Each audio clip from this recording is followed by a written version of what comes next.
Maka hal itu bukan sekedar boleh, memang kita diajarkan, diperintahkan untuk kita semua sudah tahu sekarang ramai ya tentang Ibu Ida Dayak, yang mana Ibu Ida Dayak ini sangat ya mungkin dibilang pada umumnya itu sakti ya, bisa menyembuhkan berbagai penyakit-penyakit. Ada yang penyakitnya lumpuh sudah bertahun-tahun, kemudian tidak bisa bicara dan lain sebagainya, bisa disembuhkan dengan wasilah ataupun sebabiah Ibu Ida Dayak ini. Nah, kita sebagai umat Islam, bagaimana hukumnya kita berobat kepada orang yang seperti itu? Makanya kita harus klarifikasi dulu orang tersebut, dan juga jangan dulu menyalahkan seperti hanya bahwa orang itu adalah dukun mutlak ya, dukun mutlak. Kita ini belum tahu kalau misalkan itu tidak benar, bahkan keimanannya lebih daripada kita, nah kita yang berdosa menuduh bahwa orang tersebut adalah dukun yang betul-betul dukun, itu tukang sihir. Makanya kita klarifikasi dulu ya tentang masalah bagaimana kita berobat kepada orang yang seperti itu, seperti Ibu Ida Dayak ini yang sekarang lagi viral. Menurut hukum Islam, yang mana saya juga lihat dari ceramahnya Buya Yahya, bahwa hukum berobat kepada orang yang seperti itu, meskipun dia orang non muslim ya, orang kafir, tapi membawa kemanfaatan bagi kita ya, itu tidak apa-apa. Contoh misalkan kita beroperasi ataupun kita memijit ya, dipijit oleh orang non muslim ya, kemudian orang itu punya kelebihan di dalam bidang terapinya seperti itu, maka itu tidak apa-apa, sah-sah saja ya, sah-sah saja. Maka orang Islam berobat kepada meskipun orang non muslim tetapi tidak mengganggu kepada akidahnya, keahliannya seperti itu, boleh-boleh saja. Apalagi Ibu Ida ini menurut sumber dia masih orang Islam, dia adalah mu'alaf ya, maka ya tidak apa-apa untuk berobat ke seperti Ibu Ida Dayak ini, kecuali kalau misalkan Ibu Ida mengatakan bahwa yang menyembuhkan itu bukan Allah Subhanahu wa Ta'ala, tetapi adalah lewat perantaraan makhluk-makhluk gaib seperti jin dan lain sebagainya, baru itu sudah meranah kepada akidah. Jadi jangan berobat dan jangan diikuti ya, seperti itu. Makanya kepada para sahabat-sahabat semuanya, mari simak baik-baik penjelasan bagaimana hukumnya berobat kepada orang, istilahnya yang dikatakan orang itu bukan non muslim ya, seperti yang dikatakan oleh Buya Yahya. Simak penjelasan ini.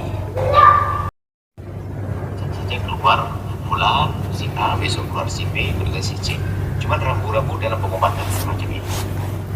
Jadi bertanya, apakah boleh kita berobat kepada orang non muslim?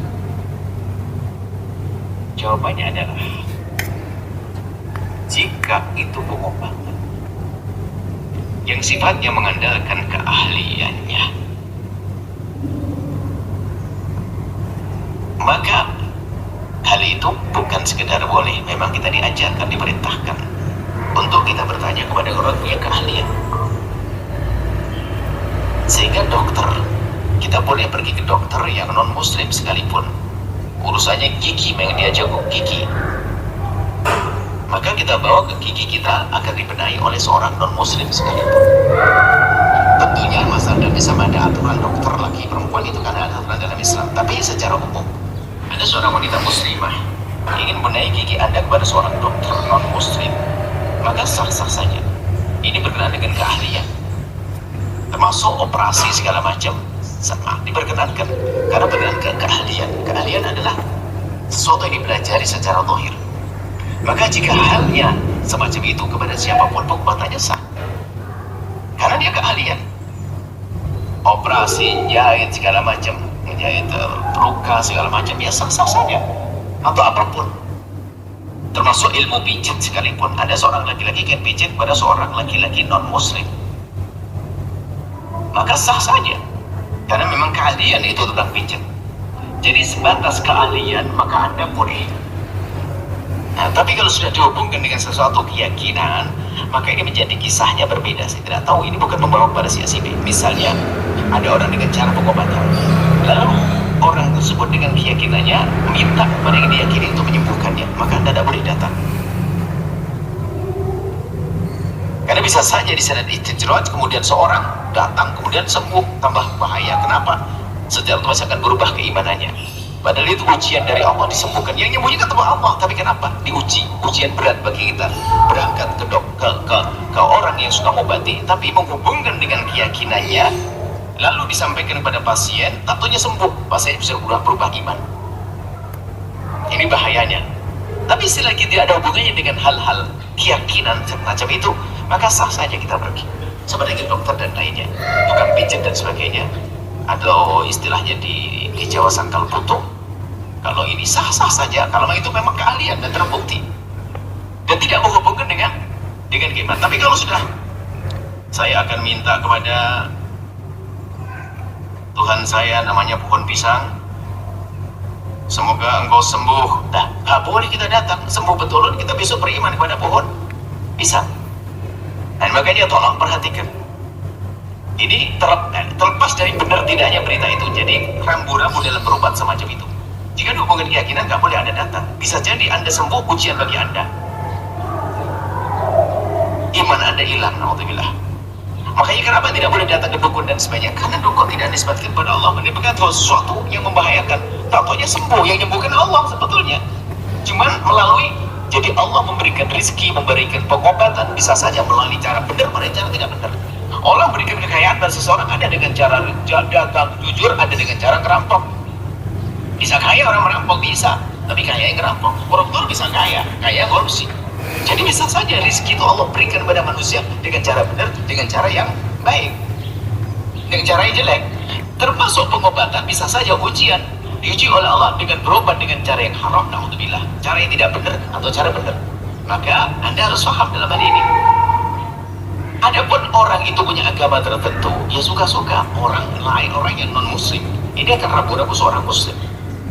Anda seorang muslim, yang harus Anda jaga pertama adalah iman Anda.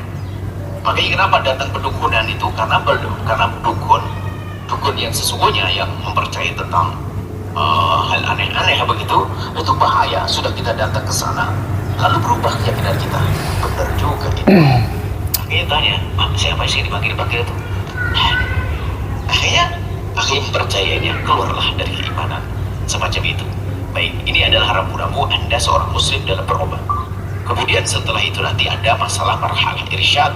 Nasihat yang lebih baik lagi adalah kalau Anda berobat, ya tentunya harus Anda pertimbangkan sisi lain.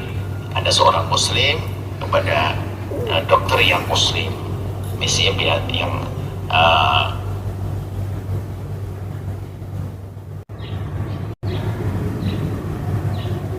Baik sahabat semuanya ya. Jadi kesimpulan dari tadi ya, jawaban Buya Yahya, jika seorang muslim berobat kepada orang yang non muslim, tetapi orang yang non muslimnya itu yang pengobatannya itu cuman keahlian saja, tidak meranah kepada kesirikan. Jadi ya, dia keahlian saja, apalagi orang non muslim itu bermanfaat bagi kita ya, bisa menolong kepada kita semua ya, dengan sebabiah dia ya penyakit bisa sembuh, itu sah-sah saja. Tetapi yang tidak dibolehkan kalau meranah kepada unsur keyakinan ataupun akidah Islamiyah. Contoh yang tadi sudah dijelaskan oleh Buya Yahya, ketika seseorang bahwa penyakitnya itu disembuhkan bukan oleh Allah Subhanahu wa taala, tetapi dengan Tuhan saya, misalkan seperti itu, ataupun dengan Tuhan pohon pisang yang tadi sudah dijelaskan oleh Buya Yahya, maka itu tidak boleh hukumnya. Tapi kalau misalkan tidak meranah kepada akidah, boleh-boleh saja, apalagi niat orang yang mengobatinya itu menolong seseorang dan tidak komersial, tidak mengalap kepada keuntungan ya untuk membantu saja, apalagi kata dia yang mengobatinya itu bukan saya yang menyembuhkan, tetapi Allah Subhanahu wa taala yang menyembuhkan. Nah, itu sah-sah saja. Maka dari itu hukum daripada pengobatan Ibu Ida, kalau Ibu Ida niatnya ikhlas mau menolong dan tidak meranah kepada akidah, hanya Allah yang menyembuhkan, boleh saja kepada sahabat-sahabat semuanya yang mau berobat. Mungkin kalau misalkan ada kata-kata yang salah dari saya, bisa berkomentar di kolom komentar. Wabillahi taufiq wal hidayah. Wassalamualaikum warahmatullahi wabarakatuh.